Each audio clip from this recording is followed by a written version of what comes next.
Happy Friday, Greenlee Primary School. So it's Friday. Let's all do our Friday dance. Whoop, whoop, it's Friday.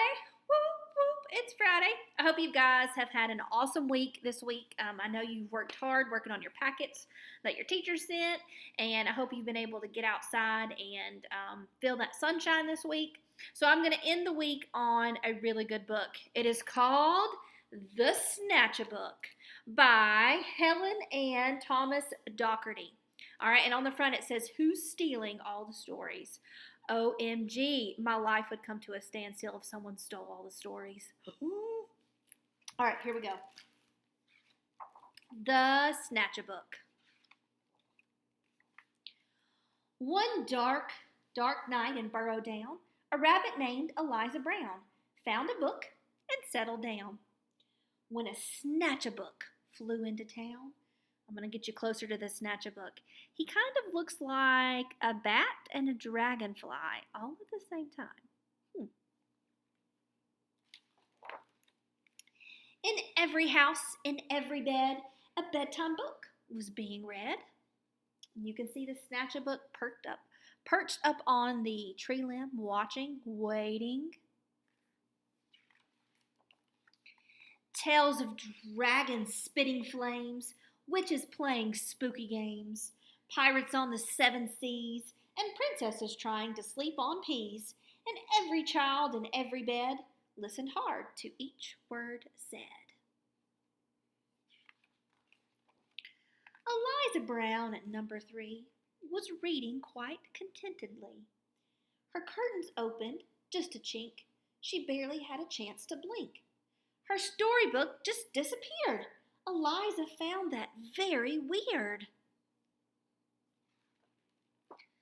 The little owls on Mommy's lap were quite surprised to hear a tap against their bedroom window glass. Tap, tap. The noise came really fast. Before they'd even looked around, the book was gone without a sound. The wind blew wild across the sky. The smallest squirrel heard a cry. "What's that?" she whispered to her dad.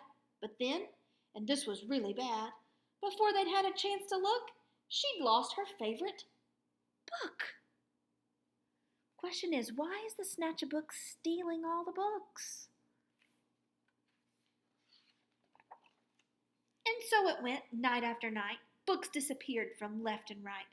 5 books here, 6 books there. The shelves began to look quite bare. In Burrowdown, the rumor spread of book thieves under every bed. Eliza Brown at number 3 was keen to solve the mystery.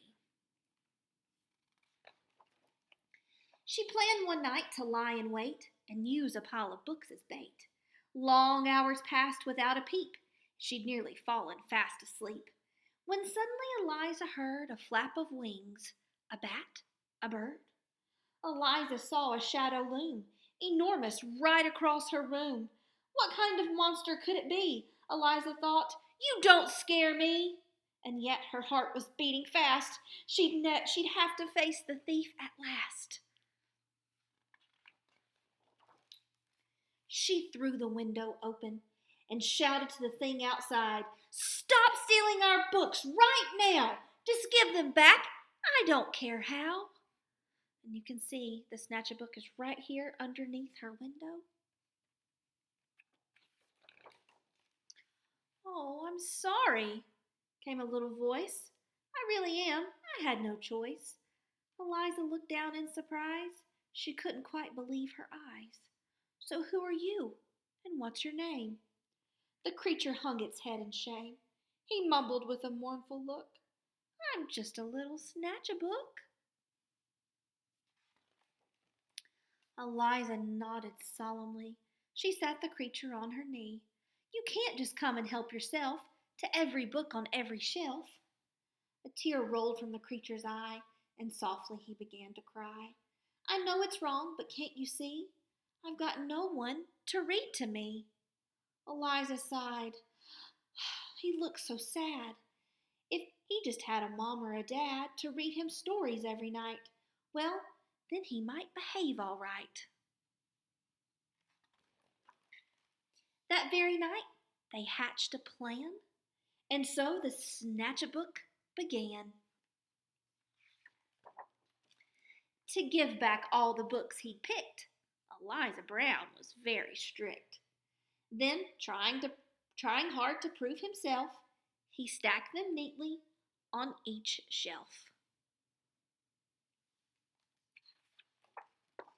And when he made his full amends, Eliza called on all her friends and told them how he'd worked all night to turn a wrong into a right.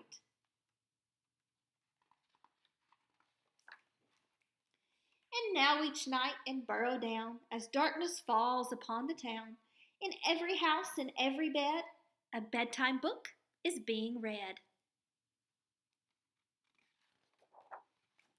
And if you take a closer look, you might just see the Snatchabook, perched happily on someone's bed, listening hard to each word said. There's our little Snatchabook, listening to our stories. The end. All right, so we've learned from our book that stories are meant to be shared. Don't you agree? So I want you to think about your favorite book of all time, and you can have your parents help you make those comments on our Facebook page. What is your favorite book? And maybe I can snag those and read those aloud as we are waiting for the happy day when we return to school. Okay? I hope you all have a wonderful weekend and tune back in on Monday. And we'll see you then. Goodbye.